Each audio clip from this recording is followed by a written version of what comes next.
안녕하십니까. 지식산업센터 전문기업 지산엔 박희성 대표입니다.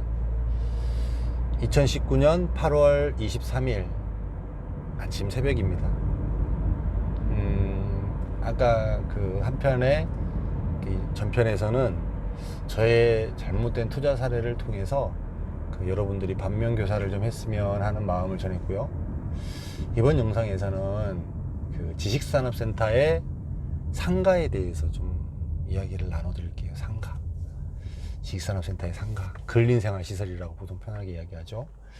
지식산업센터에서는 그 업무 지원 시설 중에 상가가 있고, 그 다음에 업무 그 지원 시설이 있고, 그 다음에 기숙사가 있고 이렇게 나눠진다 그랬잖아요. 그 중에서 이제 핵심은 그 근생 일반 상가입니다. 이렇게 식음이 들어갈 수 있고, 편의점, 커피숍 이런 것들이 들어갈 수 있는 이 상가의 투자에 대해서 한번 알아보고자 하는데요. 저는 이제 지금까지도 참 그 아이러니하게 생각을 합니다.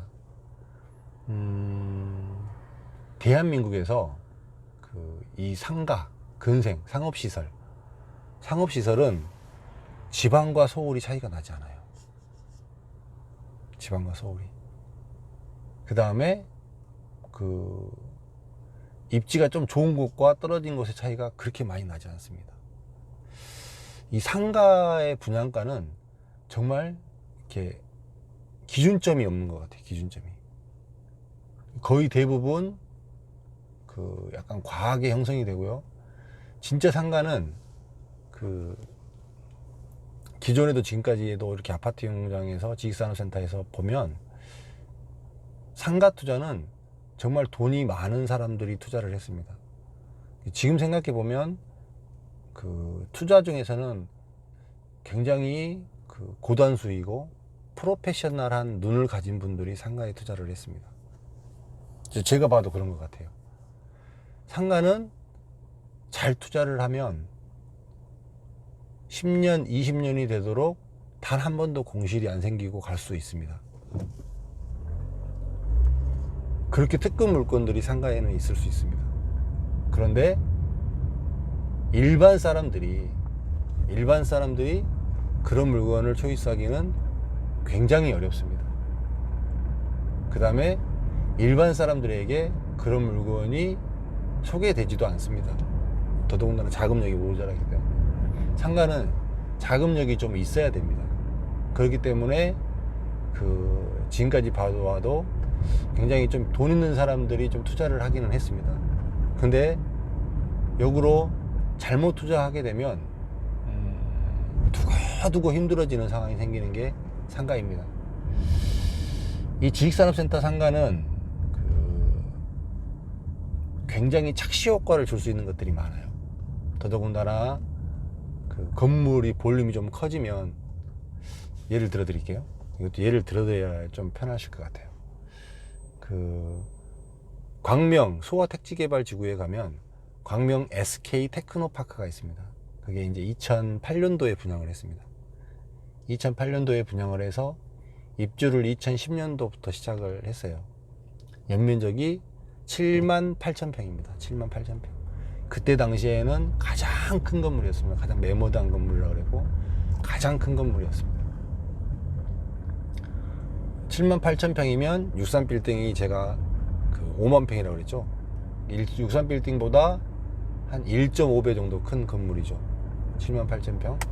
그 다음에 우리 이렇게 지식산업센터를 분양하는 사람들이 그 통상적으로 상가를 팔 때, 그 다음에 들어오는 사람들한테 이렇게 분양을 얘기하기를 할 때 통상적으로 10평당 한 명의 인구를 이렇게 책정을 합니다. 10평당 한 명. 그러니까 100평 사무실을 쓰면 최소한 10명은 근무를 한다, 이 얘기거든요.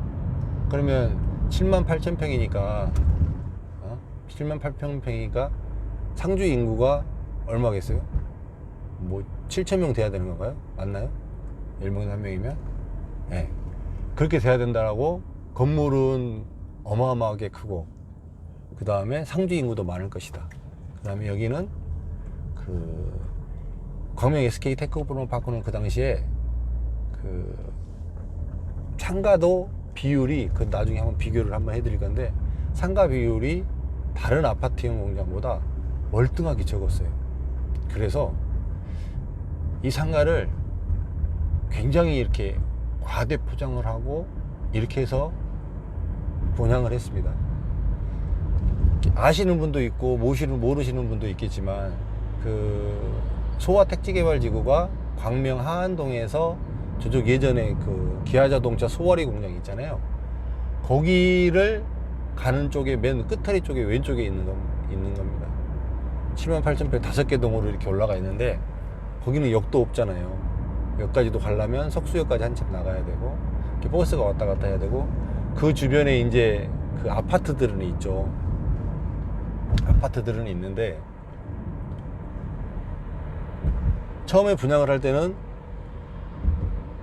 굉장히 오버하면서 이렇게 이야기를 하면서 팔았어요. 왜 그러냐면, 이렇게 큰 건물에 상가도 많지 않은 데다가 여기 있는 사람만 이용해 줘도 되고, 그 다음에 여기 있는 아파트에 있는 사람까지만 들어오게 되면 얼마나 이렇게 가치가 있는 상가냐, 이런 식의 접근이었죠.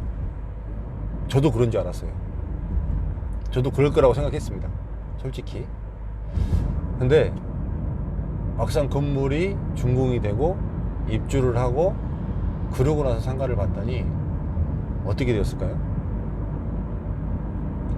거기에 입지는, 거기 지식산업센터의 아파트형 공장의 입지는 간단히 따지면 나홀로 아파트입니다.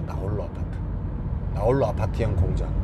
이게 주변에 아파트형 공장이 군락이 형성되어 있는 것도 아니고, 뭐 그렇다고 주거가 많이 올 수 있는 이런 것도 아니기 때문에 그 자체의 인원으로만 소화를 해야 하는 그런 건물인 거죠. 그런데 그런 곳에 만약에 상가를 투자를 했어요.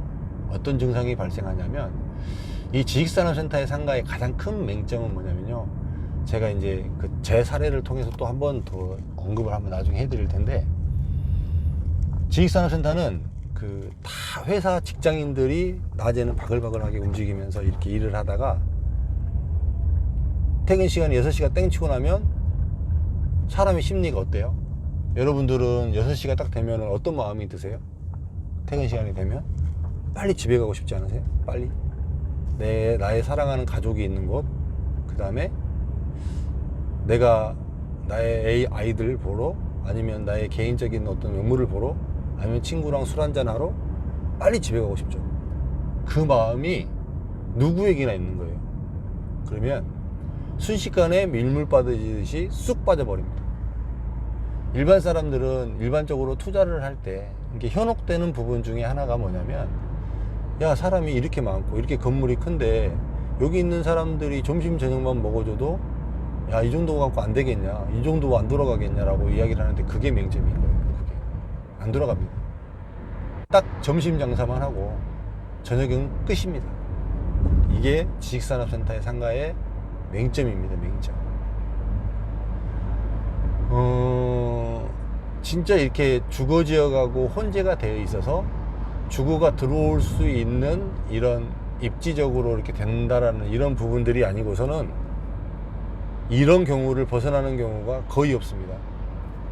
지금 말하는 이런 상태로 완전히 이렇게 쑥 빠져버리는 이런 느낌의 대표적인 사례가, 또 이렇게 현혹되어서 잘 고가에 팔아서 선택했던 사람들이 굉장히 눈물을 흘렸던 곳이 문정지구도 그랬습니다. 문정지구 법조단지가 문정역 바로 옆에 있어갖고 보시면은 되게 상가도 좋아 보이죠. 되게 좋아 보이죠.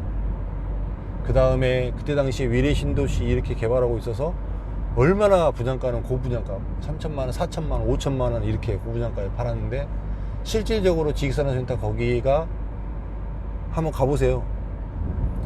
지식산업센터가 들어오고 건물은 지식산업센터 위에 시설은 다 들어와 있는데 상가는 어떤 현상인지 한번 봐보세요.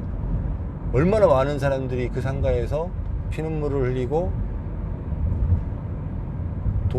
벌어놓은 생전의 돈을 다 날리면서 거기를 쳐다보지도 않는 마음으로 떠나는 사람들이 얼마나 많은 줄 아세요? 이 상가 부분을 정말 쉽게 접근하시면 안 돼요. 쉽게 접근하시면. 특히나 일반 상가들도 저는 다른 그 일반적인 상업시설에 있는 이런 상가들보다 그래도 지식산업센터 상가가 나쁘지 않다라고 보는 사람이기는 하지만 그래도 상가는 굉장히 조심해야 될 부분들이 있습니다. 그에 반해서 지식산업센터는 생각해 보세요. 차라리 지식산업센터면 기업체한테 임대를 주고 하기 때문에 그렇게까지 처참한 상황이 아니에요. 내 돈도 많이 안 들어갔기 때문에. 근데 이거는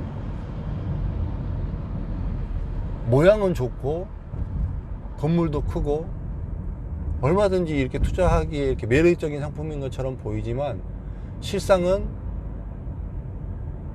산 사람도 문제가 되고요.